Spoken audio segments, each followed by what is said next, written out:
আর একজন লোকের ঈমান যত বেশি মজবুত, পরীক্ষাটাও তত বেশি কঠিন। তাকওয়া যত বেশি থাকে, আল্লাহ তত কঠিন পরীক্ষা দেবেন। আপনি কোথাও এমবিবিএস নিয়ে পড়াশোনা করছেন কারণ বেশি নম্বর পেয়েছিলেন এইচএসসিতে, সেজন্য এখানেও পরীক্ষা কঠিন। এমবিবিএস পাশ করাটাও বেশ কঠিন। তাহলে এখানেও নবী রাসূলগণের তাকওয়ার সাথে সাধারণ মানুষের তাকওয়ার কোনো তুলনায় হয় না। যেহেতু তারা ছিলেন নবী এবং রাসূল, তাই তাদেরকেও পরীক্ষা করা হয়েছে।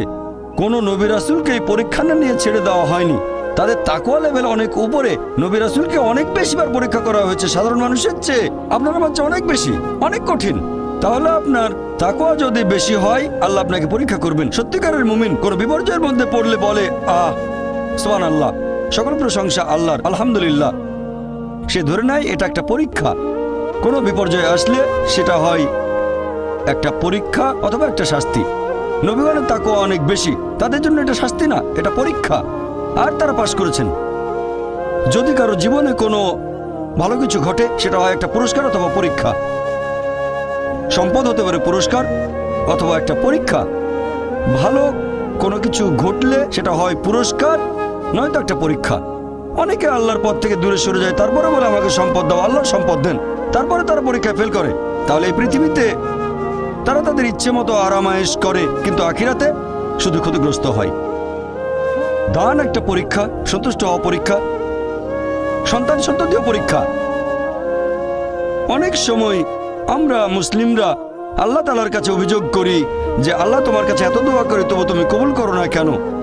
আল্লাহ পবিত্র কোরআনে বলেছেন, তোমরা আমাকে ডাকো, আমি তোমাদের ডাকে সাড়া দেব। তবে আমার আপনার ডাকে আল্লাহ সবসময় সাড়া দেন না। পরস্পর বিরোধী মনে হচ্ছে। আল্লাহ বলেছেন আমাকে ডাকো, আমি সাড়া দেব। তবে অনেক সময় দোয়া করছি কিন্তু কবুল হচ্ছে না। আল্লাহ পবিত্র কোরআনে বলেছেন সূরা বাকারা অধ্যায় নম্বর 2 আয়াত 216, তোমরা যা পছন্দ করো সেটা হয়তো তোমাদের জন্য ভালো না, আর যেটা পছন্দ করো না সেটা হয়তো ভালো। তোমরা এটা জানো না, তবে আল্লাহ জানেন।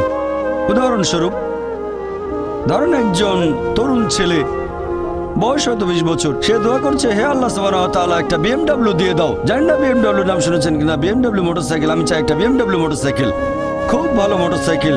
ছেলেটা দোয়া করলো, আল্লাহ সাড়া দিলেন না।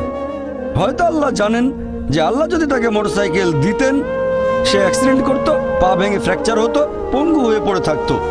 তাহলে এখানে আল্লাহ সুবহানাহু ওয়া তাআলা তার ডাকে সাড়া দিয়েছেন সাড়া না দেওয়ার মাধ্যমে। আল্লাহ তার ডাকে সাড়া দিয়েছেন সাড়া না দেওয়ার মাধ্যমে। আল্লাহ তাকে মোটরসাইকেল দেননি কারণ সে ভালো বান্দা, সে খুব ভালো মানুষ। সে যা যাচ্ছে তা ভালো হবে না আমি জানি, কিন্তু সে জানে না, তাই আল্লাহ দিচ্ছেন না। এভাবে আল্লাহ সাড়া দিচ্ছেন সাড়া না দেওয়ার মাধ্যমে।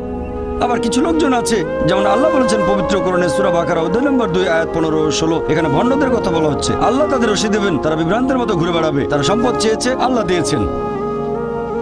অনেকে আছে যারা আল্লাহর সাথে অন্য কাউকে শরীক করে। তারা বলে অনেক সম্পদ চাই, আল্লাহ তাদের সম্পদ দেন। এটা তাদের জন্য আসলে একটা পরীক্ষা। এভাবে তারা নিজেদের কবর খুঁড়ছে।